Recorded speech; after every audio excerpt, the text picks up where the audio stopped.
Good morning. It's, what day is it, darling? Tuesday, September 19th, 2023. I swear it was just September 1st, like yesterday.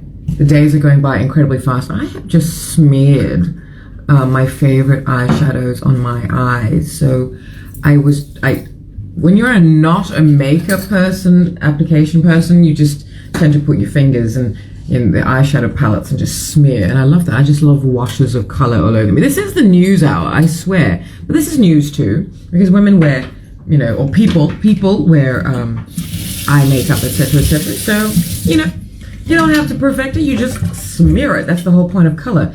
Except makeup is now used to create a mask, if you want, for people. Which I'm not sure how I feel about that. I am going to digress, which is, let's face it, that's the standard, and news is the anomaly occasionally. The news headline is the anomaly. But I don't quite understand why we're still so adamant about, particularly when I say we, I mean people of multicultural, people of the global majority. Now there's a lot more cosmetic brands. What I really love about this, my favorite eyeshadow makeup brand, Yuku-na Glow, and it's a First Nations owned, First Nations owned cosmetics and skincare. I'm not sure if it's skincare yet, but cosmetics brand, and I love their cosmetics, their palettes, and they're like lovely names: Dreamtime, Uluru, Daintree. So I love. This is from the Daintree palette, and I love them. Yuku-na means in the sun.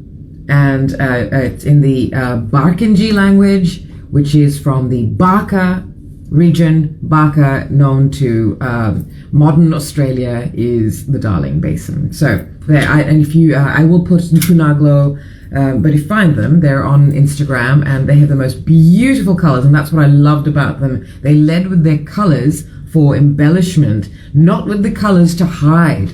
Now that's a real issue, I think, because a lot of cosmetic companies and independent cosmetic businesses and brands, not particularly, the ones owned by brown, black people of color, they usually are leading with different shades of foundation to hide skin color, to hide skin. Yeah. There's this young Southeast Asian brand, owned in Australia. And I find it very admirable that people have the initiative to go and do these things. It's not easy. For instance, Yuku-na Glow, when they created it, it's not easy, but they to get a business started and deciding what it is that will sell with customers, etc., all these things.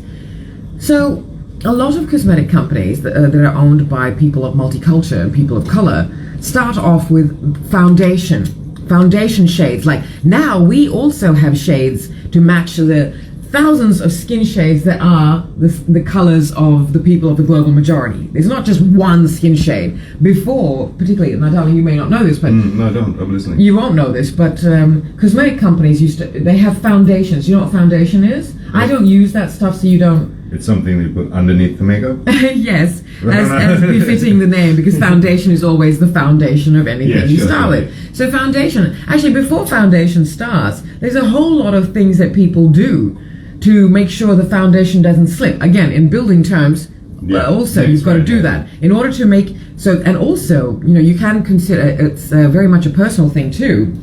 In order for your foundation to stay solid, there's a few things you've got to do before it to anchor it properly. So you've got to, let's just take the analogy of a foundation for yourself, right? And you're creating a foundation, a solid base upon which to stand and unfurl your visualization, unfurl your dreams, unfurl your hopes, etc.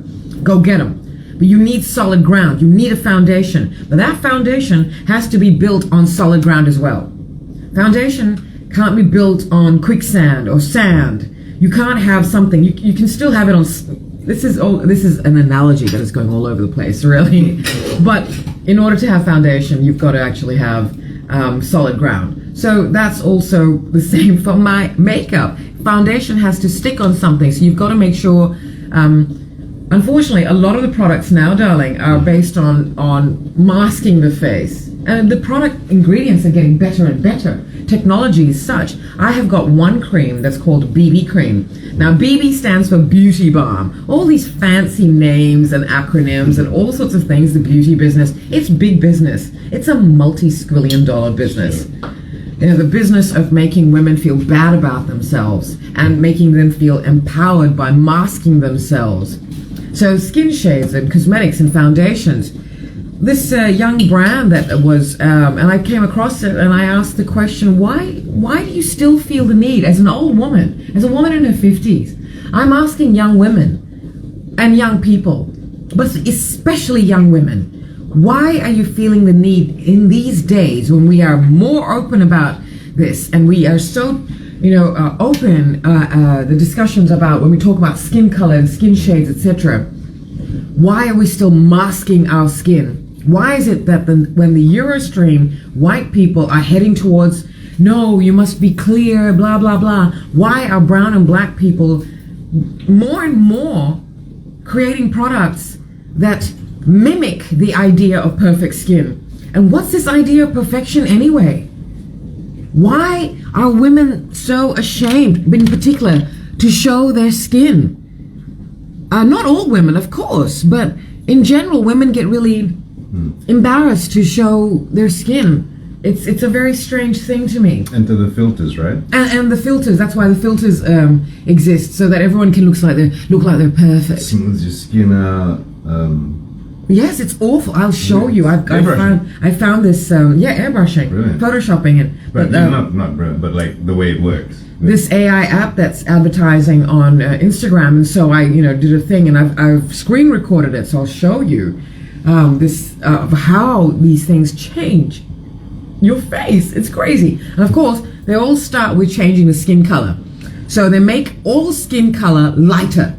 Every lens in every camera, in everything that is equipped to take photos, has lenses, because that's scientifically how lenses work. They open up to bring in more light. The more light you have on something, the lighter, the brighter it gets. So if something, see how light, and so it's trying to gain the light. So when you and I stand together, because you're wearing black, look at how much lighter, but Yeah. But so it's crazy. The lens. So coming close to me now. Yeah. Look there. So that makes sense. So like, say you're shooting in a dark area, Yes. so the lens has to open. find the light. Absolutely. Find the lightest thing to. So that's how Yes, foundation works. That's how all there's so many products. Women people have access to so many products now. It's astonishing. It's fun. I'm not saying makeup's wrong. Makeup's fun. I love makeup. I've always used it to embellish and decorate myself. I use it as decoration. And some would say, well, lucky you've never had to. But I've never had that lucky you idea.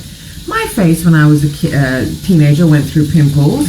I had in Fiji, because I was so stressed under all the trauma, etc., so I would get boils, and I started getting boils and stuff. I've had a condition in my mid-30s where my body went through this incredible trauma resistance thing, and my entire body, the skin, was covered in a leprosy-like rash. Yeah.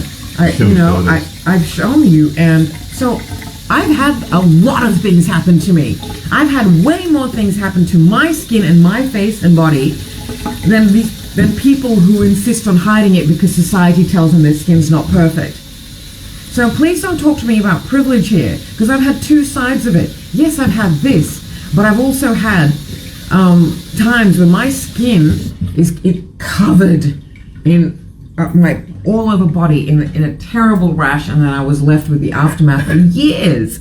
So, anyway, so I know I've never ever masked my skin. I have used foundation. Back in the 90s, it was the thing. If you were a modern young woman, then you did all the things because you thought it was part of your ritual. So you put these things on because we put this on first, then we put this on first. So there's foundation, then there's concealer, but you're actually supposed to put concealer underneath foundation. But you've got to put it in a certain way so that when you put concealer underneath your eyes, you can't put it this way. You've got to put it in this way so that the light, because everything is about bringing in light. And that's what I say, because I've got deep set eyes I like to make sure that the light fills my eyes, my deep set eyes, so that when I'm, but otherwise, well, this right now, light is going straight into me, but this is when I was talking about that shoot, that photographer who insisted I have my face a certain way, and I'm saying to him, no, please, but I never tell people what to do on their own, sets, but it's just, when it comes to me, I know, as an experienced model who's been modeling for 40 years, please, young person, photographer, don't push your vision on me when I know what works best for me. I'm not telling the photographer how to do their shoot. It's their production. I'm not here to say anything about the makeup, the clothes, or anything like that. But anyway, so going back to the skin company but the cosmetics company, that the brand, not company, young brand, doing so well. Everyone seems to be so happy about that Southeast Asian brands, blah, blah, blah. But it's still all about masking. And when I ask the question, I get attacked. All these young Indo-Australian women, Southeast Asian women started attacking me. And they all start saying, I'm like a carrot. I ask, but why do you feel the need to mask your skin still? Why do you feel the need to hide? I don't get it. If my skin has stuff that, that I look at people who wear all this stuff and they have less things to hide, I don't get it. Whereas I understand everyone needs to put on some sort of armor to, this is what we wear clothes for. Clothing is a form of armor. And it's also, but what it is expression. It shows us how we're feeling today. The colors I choose show to me how I want to express myself. I mean, I dress according to mood. So I am very aware of all these things. I am so aware that 90% of people are not aware of these things, and that's fine too. But armor, and like women, we like old school women. If you were, we used to put on lipstick. I mean, my lipstick tendencies have sort of been a bit, put back because of wearing masks, because of the pandemic, etc. But really, women have always, everybody, human beings do. We put on the things before we go out of our caves to face the world. And women have, we like to decorate ourselves to express how we feel. And I wish we would do it every day, but people tend to save these things for special occasions because you don't want to stand out too much. So people wear makeup to blend in. It's so hilarious. So makeup, of course, is all about blend, right? This was the news hour. This had nothing to do with cosmetics. So we'll talk about this later, because I was just talking about the eyeshadow I have, which is from Yuku-na Glow, which is a First Nations owned cosmetic company. Bakenji land, the young woman who started it, owns it, and from the Baka region, which is the Darling Basin. This is the Daily Egg. Good morning if you are here to the lives of our days, the Daily Egg, the Tuesday, September 19th edition. Apologies, we're a little bit quieter this morning. I know that you're looking at me and listening to me going, really? You pretty much sound like the same to me. I assure you, I'm a little bit tired. I'm not tired so much as just a little. And if you're tired, take a break. No, not that tired. When you have to make commitment to something, you've got to see it through. I was talking about that. So we are talking about the news and what's happening in the world. Well, okay, we were. So do you want to hear some news headlines, darling? How are you? I'd love to. Okay. Was that sarcasm? A little bit. I'm just kidding. A little bit. I love everything. I know, darling. But my husband is very amused by that. But he's also just a little bit sarcastic. In such a way that's like... It's almost like I'll get disappointed if you read the news. Like, damn it. It's so close. Excuse me. Hot water. We drink hot water. Well, it gets handed to me, and sometimes it starts off hot, and sometimes it's lukewarm by the time I get to drink it. Anyway, news headlines. So let's see. Russell Brand. Oh, look. What can I tell you about Russell Brand? I know everyone loves Russell Brand, but I've always been, yeah. Why everyone's elevated him to being spiritual guru? Him, Lizzo, Gwyneth Paltrow. Look, Gwyneth I don't mind because she is so freaking privileged and out of touch. She's just, You just sit there and watch this extremely privileged white woman of the American constructs, just recommend $700 gifts, US gifts, as just a little way to make someone around you, a stranger, feel better. I'm like, Queenie, you're a fuckwit, mate.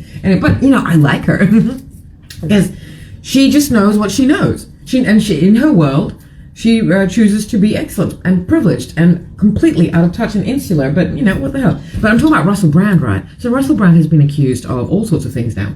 Okay. Sexual harassment and stuff like that. And most women looking at Russell Brand going, at the rest of everybody going, yeah, we kind of knew that. I mean, the guy looks like Johnny Depp, looks like he hasn't had a shower for like 53 years. And then they have all these things hanging off them, like off their belts. So when they walk, it's like, darling, I need some sound effects here. Like it's like they're holding like a box of cutlery and ching, ching, ching, ching, ching. Yeah, Johnny Depp and Russell Brand walking. Dior. Oh, garbage. Look, for those of you who came in late, I don't like Johnny Depp. I've never liked Johnny Depp. I was there when Johnny Depp first became famous. Sorry, I'm scratching my boob here. I'm so sorry. Something's bitten me on the chest. It's not my breast. Look, this is how I am here, darling. On the news show, on the Daily Egg, I've got my hand down my top and I'm just scratching my chest. I'm so sorry. Reality TV, babe. We're all friends here. This is reality TV. Is this the thing? Right, but I must remember that if I want to do things like that, I've got to do this. Excuse me for a moment. I must remember to do things like this. And if I don't want to be heard,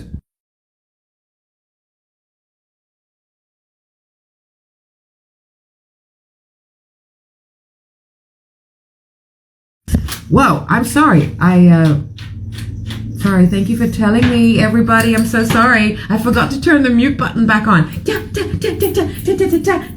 Right, I'm sorry about that. That was well, at least someone blooper, a reality TV, and I really appreciate that. Because we did it last time, man. Oh, yeah. We had a bit of a gap. The Batman sketch. There's two main videos of ours that have got big audio gaps. I'm so sorry, thank you. We're resuming normal broadcast of the Daily Egg. Russell Brand, fuck, mate. Why are we taking advice from these people? They're performers, they're actors. That's not to say that actually performers really should be the most transparent. It's unfortunate, and they usually are, because whenever they're performing, they're basically stripped of their exterior vessel skin. So Nancy Dennis is here, performer extraordinaire. Hello, Nancy. Hi, you're due for a visit. But performers are. But people, when we've talked about this before, fame creates this terrible, terrible buffer zone, in between the person who is famous and the people who made them famous. And unfortunately, when people have this incredible buffer zone in between that, the public and themselves, they lose sight of themselves and they forget who they are, and then they believe, Nancy, hello, and they believe their own hype. So really, if you want to see performers at their most incredible, go and see them now when they're not quite, when they haven't got to that buffer zone. And I believe that it is really a choice. I think Hollyweird is one of those places where they really insist on having a buffer zone because it behooves the studios to make people believing the fantasies and the dreams. So Russell Brand. But now all these people have come out. By all these people, I mean the people who have been harassed and sexually assaulted by Russell Brand. Again, this is early news, so we don't know. But usually, where there's garbage,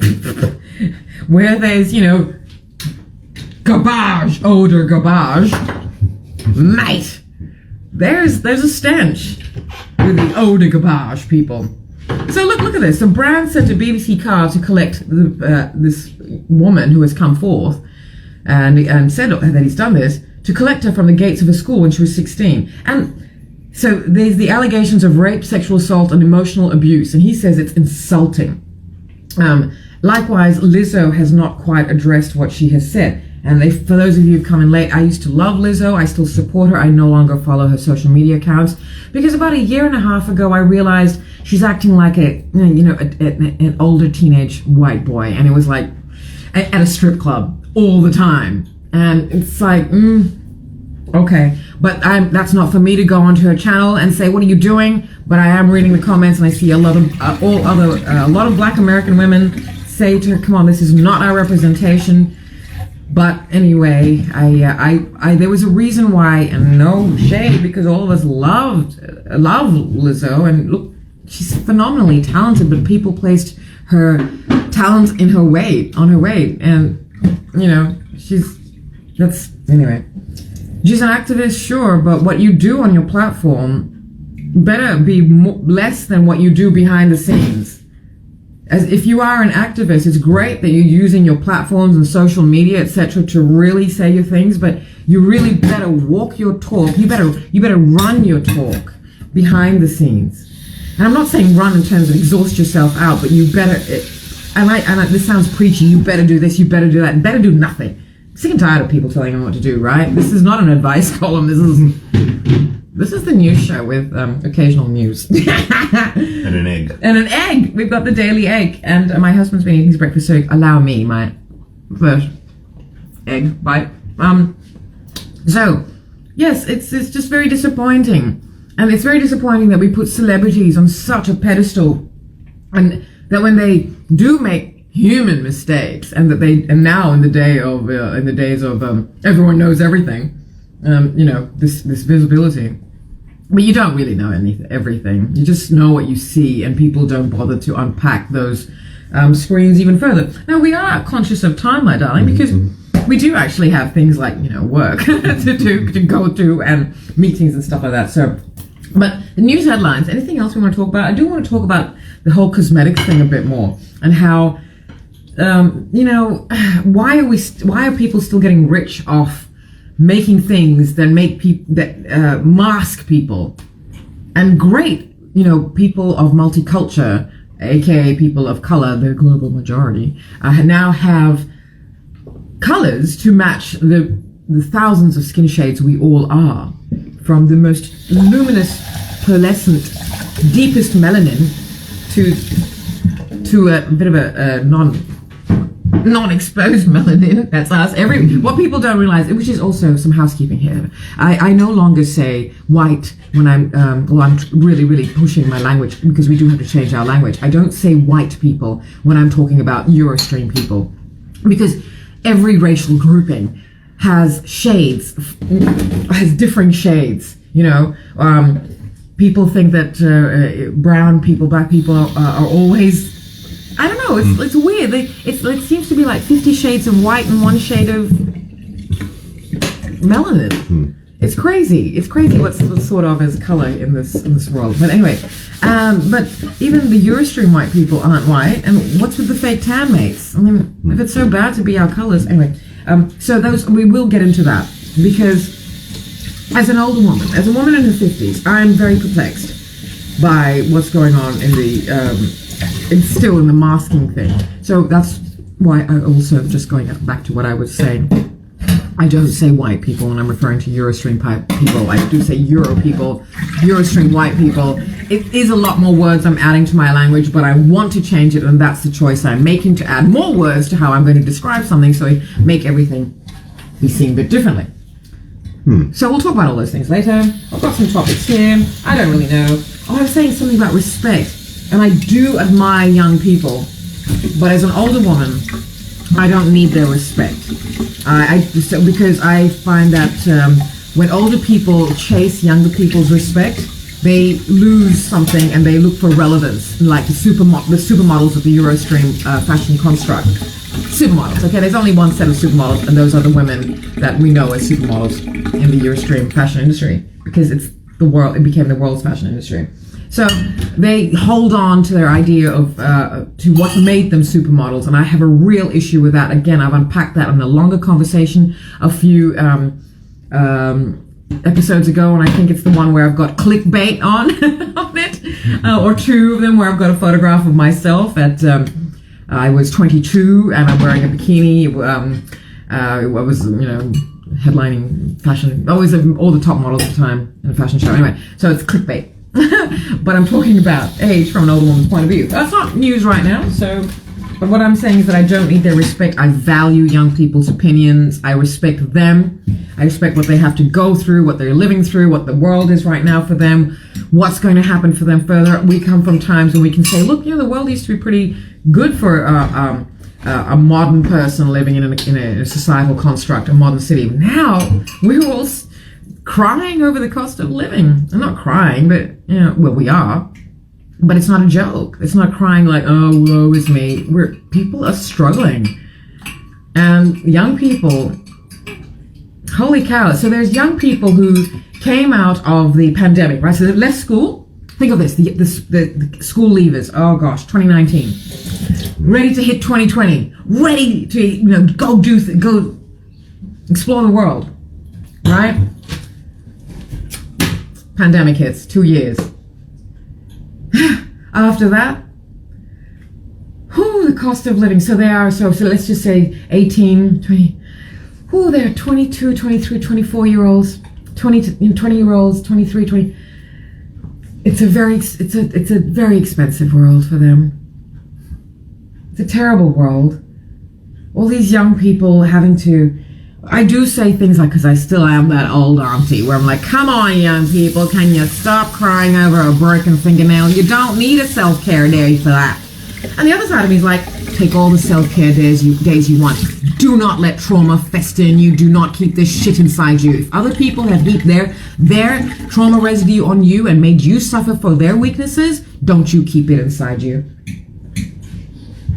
But some stoicism is good, just a little bit, some intestinal fortitude and all that stuff. Look, obviously I don't have any news headlines for you because, well, it's standard. But I'm going to read one more. Darling, I'm going to read one more news headline. That wasn't news headlines I was reading. I was just saying that Russell Brand has made the headlines because Russell Brand accuser calls his response to allegations insulting. I'm reading from The Guardian. So this is what's happening. You can go find out about Russell Brand because, look, I'm sorry, but Johnny Depp looks like Russell Brand, and they look like what they look like as Jack Sparrow. And by the way, Jack Sparrow, Johnny Depp's character for the Pirates of the Caribbean, which he says was based on Keith Richards, because they're all just these, old Lucians. Just, anyway. If you've been to Petra in Jordan, which I just drop in there like, everybody just goes to Petra, Jordan every day. Well, in some parts of the world they do, actually, like the Bedouins of Petra. Anyway, the Bedouins of Petra, that's where that bloody, the garbage guy, Depp.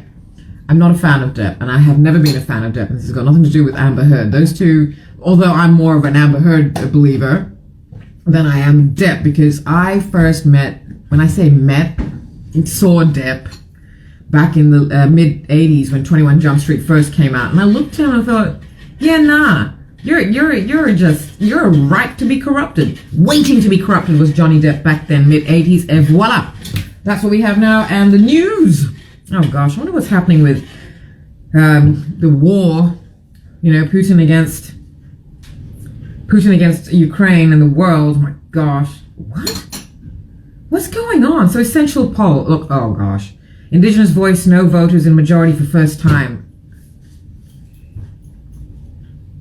Majority no. Wow. As I keep saying in every episode, it is a gut punch for the rest of us to have to vote on this stolen land that we do love because we chose to come here. Well, the majority of us did. I did. I love Australia, but oh my gosh, modern Australia is so problematic. We have to vote. Why don't you just, take our guts instead? Not like our courage guts, but just it's terrible. And now this, and again, a campaign to say no if it's not First Nation organized and if it's not a First Nations person, because they have their valid reasons and it is not for anyone else to say anything, not even yes, but it is compulsory. They've made it compulsory. And yesterday was the deadline, cut off, compulsory thing to vote. So it's compulsory, and you've got to use your voice. Please use it for future, for the people of this country, for its future, for First Nations people. But there's so many people who are voting, and I'm reading, and they're blatant, and I cannot believe how blatant bigots are. They straight up, if you have no problem saying no, they shouldn't get these rights, they want too much. On a land that was stolen from them by people who are descendants of the people who stole it. And they have no shame in saying the First Nations people of this, I can't even get the words out, excuse me.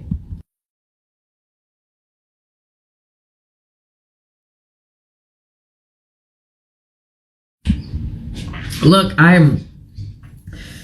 everyone is so shocked. No, I don't think anyone can believe that this no vote. Yes, a campaign to say yes, sure, but a campaign to say no that is organized by non-First Nations people. Anyway, I'm so embarrassed. I'm so proud to be Australian, but also so embarrassed. I've always been so proud to be Indo-Fijian Australian because of how I view this land. When I first came here to study in the 80s, that's when I first met people of First Nations origin. We called them Aboriginals back then. And this was in 1988 when I first met them, the bicentennial of Australia, where we were taught in school that this is how old Australia was. In 1988, 200 years old. And then I went out back and I met someone who said, no, we've been here about 60,000. Because they were quite intrigued with me because I'm an islander, but I'm of Indian ancestry. And they told me about blackbirding back in the days when the colonials, the CSR company, the Colonial Sugar Refinery, and those things still exist on those supermarket shelves. But because of CSR, Indos and all Pacific Islanders, anyway. So blackbirding was when they took the South Sea Islanders, Pacific Islanders, and stole them from their lands. Not so much Fiji, mostly other parts of Melanesia, and they brought them into Australia. Anyway, so I learned about all this outside of school. I learned all of this from the mouth of a First Nations man. I'm sorry, there's some bogan type screaming happening. Don't know what's happening. Anyway, so there you go. So that's why I loved being Australian, because this modern country built on this ancient land with ancient people. Wow, how wonderful. Doesn't that make you feel amazing? Except for the fact that we're all friendly invaders, because this, and we're all kind of trespassers. So, anyway, and that's the thing. First Nations people, they're not going to say, oi, you all go home. They don't say that to us. They have every right. But anyway. No, they don't. No, that's right. They don't have every right.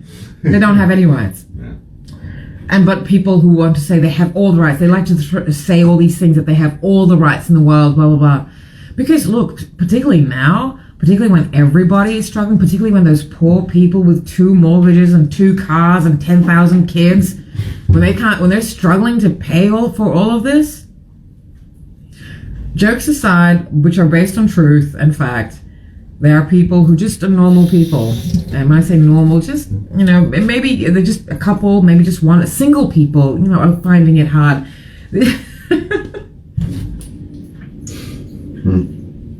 It's only the 1% that benefits from these times. Anyway, those are news headlines that you already knew and didn't really find anything new out from. Just this, opinions. Hello, my darling. So oh God, some crazy things happening. So, Australian National University in Canberra, woman in critical condition after incident on campus. There was a stabbing. Oh, Scott Morrison. MP says he stepped down as Prime Minister in sermon warning of hostile world. Scott Morrison. And look, from Canada, credible evidence in India behind alleged assassination of Sikh leader, Trudeau says. Trudeau, who's pretty boy Trudeau, whose ratings have gone down the toilet, which, was very, very opposite from his father. But the thing is, Justin Trudeau's father, Pierre Trudeau, was also the Prime Minister of Canada and was extremely popular and considered a very progressive and nationalist thinker. Everyone loved Justin Trudeau when he first became Prime Minister because he was seen to be very, modern man, young, plus he's cute, so everyone's like, you can come be my PM. Like, no. It was nice to see a young leader. It's nice to see young leaders. I'm sick and tired of seeing old people in positions of leadership. Top job. Like all these people having strokes at their pulpits. Sorry, the lecterns, the media things. These old Euro white guys in America, fractured states of this in America. Anyway, well, that's news for this morning. It's the same old, same old. But if you look outside the window, it's stunning. It's a stunning day. We've got to go because we've got to go. Yep. The news hour is only 35 minutes, and it wasn't really news, but there you go. That's the Daily Egg on Tuesday, September 19th, 2023, on the lives of our days, and that's it from us. Thank you very much for being here. We will see you tomorrow morning, maybe tonight. We don't know, because this is unscheduled, unedited, unscripted, and unadulterated, but never unhinged. And I've really got to get the order of those words right. And because this is unscripted, we never know what's going to be said. So, thank you very much for being here. We will see you tomorrow. Bye.